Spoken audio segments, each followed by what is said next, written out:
और एक वस्तु समझवी છે કે ઘરમાં આપણે કચરો કરીએ છીએ એટલે રોજ વાળવું પડે છે કે કચરો એની મેળે થઈ જાય છે એટલે રોજ વાળવું પડે છે? એવી કન્ડિશન તમે જાણો છો કે તમે ઘરમાં બેઠા હો ગમે ત્યાં થૂકી દીધું, એવું તમે કરો છો? અચ્છા, તમે ઘરમાં બેઠા હો તો ગમે ત્યાં ગમે તે કાગળિયું ફેંકી દીધું, ગમે ત્યાં ગમે તે, એવું તમે કરો છો? કરો છો? અત્યારે જનરલી ઘરમાં કોઈ કચરો કરતો નથી, તો એ ઘરમાં જ્યારે સવારે આપણે ઝાડુ લગાવીએ તો કચરો નીકળતો હોય છે કે નથી નીકળતો? મારા ભાઈ બહેનો, એવું આપણા મનનું છે. અહીંયા મનના કચરાની કોઈ વાત નથી થતી. જો ઘન એટલે કે આપણે બોલીએ સોલિડ વેસ્ટ, પ્રવાહી એટલે કે લિક્વિડ વેસ્ટ, ઈ વેસ્ટ અને પ્લાસ્ટિક વેસ્ટની વાત કરી, બટ મનના વેસ્ટની વાત નહીં કરી. મોબાઈલ જોતાં જોતાં કેટલો કચરો અંદર ઘૂસી જાય આપણને થોડી ખબર છે? ટીવી જોતાં જોતાં કેટલો કચરો અંદર આપણને મગજમાં ઘૂસી જાય આપણને થોડી ખબર છે? એટલે ખબર પડે છે આપણને. અને એ કચરો આપણા મનરૂપી જંગલમાં ખોટે ખોટા તોફાન ઊભા કરતો રહે, એને આપણને થોડો અંદાજો છે કે આ કયા કચરાથી જન્મ લીધેલું છે? મારા બાળકો, એટલે એવું કહેવાય કે જેમ આપણે ઘરમાં કચરો કરતા નથી તેમ છતાં કચરો થઈ જાય છે ને રોજ એની સફાઈ કરવી જરૂરી છે બેટા, એમ મારા ભાઈ બહેનો મનમાં પણ રોજ એની મેળે કચરો ઉત્પન્ન થાય છે, પ્લસ આપણને એવા સાધનો મળી ગયા છે, એવા સાથીઓ મળી ગયા. બે વાત, સાથીઓ પણ અમુક અવળચંડા હોય, આપ સમજો, એવા સાધનો મળી ગયા છે અને એવા સાથીઓ મળી ગયા છે કે જે આપણા મનની અંદર કચરો ઉત્પન્ન કરી શકે. જો મનની સફાઈ નથી કરી તો મન પણ ઉકરડો બની જશે.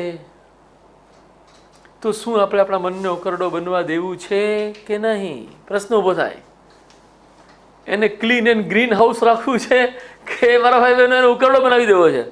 સૂર્યદીપ, શું કેવું તારું? ક્લીન એન્ડ ગ્રીન હાઉસ રાખવું છે ને આપણા મનને? બેટા, એના માટે પ્રભુની હૃદયથી પ્રાર્થના કરો. મનની સફાઈ છે શું? પ્રભુને હૃદયથી પ્રાર્થના કે ચારે કોરથી હું બગડી જાઉં ને એવા મને પ્રલોભન મળે છે, ચારે કોરથી મને એવા સંકેત મળે છે કે હું બેદરકાર થઈ જાઉં, ચારે કોરથી મને એવા સંકેત મળે છે કે મારું જે હિત છે એનાથી વિરુદ્ધનું હું કામ કરું, ચારે તરફથી મને એવા પ્રેશર મળે છે કે હું મારા કર્તવ્યથી વિરુદ્ધ થઈ જાઉં. પ્રભુ, તમે મને ચલાવો, તમે મને બચાવો. 5 મિનિટ કોઈ શ્લોક બોલવાની જરૂર નહીં બેટા, કોઈ મંત્ર પાઠ કશું નહીં. બેઠો અને પોતાનું હૃદય શુદ્ધ કરવા માટે પ્રભુ સમક્ષ પ્રાર્થના કરો. પ્રભુ સમક્ષ પ્રાર્થના કરો કે મારાથી કોઈ ખોટા કામ ન થઈ જાય એનું ધ્યાન તું રાખજે. હું તો ખોટા કામ કરવાનું મનમાં બહુ લાલચ હોય છે, પરંતુ હું ના કરી શકું કરવા ધારું તોય. મારા ભાઈ બહેનો, વાત સાચી છે ને? મમ્મી પપ્પા બેઠા હોય તો આપણે કંઈ ગડબડ કરી શકીએ છીએ? નહીં. એમ પ્રભુ બેઠા છે આપણા હૃદયમાં, તો આપણે કરવા ધારશું ને તો એ આપણે કરી શકીશું નહીં બેટા. ખાલી શાંતિથી 2-5 મિનિટ, 7 મિનિટ, 10 મિનિટ, આમ તમને એવું લાગે કે બહુ અઘરું છે, શાંતિથી બેસો અને ખુદની અંદરનો કચરો એની સામે કાઢો. બોલવાની જરૂર નથી, ગણવાની અને વિચારવાની જરૂર છે કે મારામાં છે ને છેલ્લા 24 કલાકમાં આટલા ખરાબ વિચાર આવ્યા, એટલું ખરાબ કરવાની વૃત્તિ થઈ.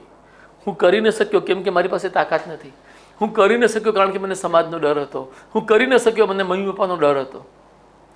પણ પ્રભુ, આ બધા ડરના કારણે હું ન કરી શક્યો નો અર્થ એ નથી કે મારા મનમાં એ વાત ન હતી. બાળકો મારા, તમે સમજો આ વાત.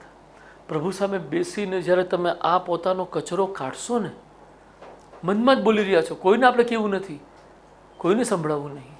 આ કચરો કાઢશો ને બેટા, મન શુદ્ધ થશે. અને એ જે મન શુદ્ધ થશે ને એનાથી તમને જે પ્રસન્નતા અને આત્મવિશ્વાસ મળશે ને બેટા, એ કોઈની પ્રશંસાથી નહીં મળી શકે, એ કોઈ વસ્તુથી નહીં મળી શકે. અને હૃદયની આ પ્રસન્નતા, મારા બોલું કે નહીં મારા ભાઈ બહેનો, હૃદયની આ પ્રસન્નતા માટે મેં અબજોપતિઓને પણ તરસતા જોયા છે, પણ એ લોકો પોતાનું મન છે ને એની અંદર આવતા કુવિચારોને વ્યક્ત ન કરી શકે. કેની સામે?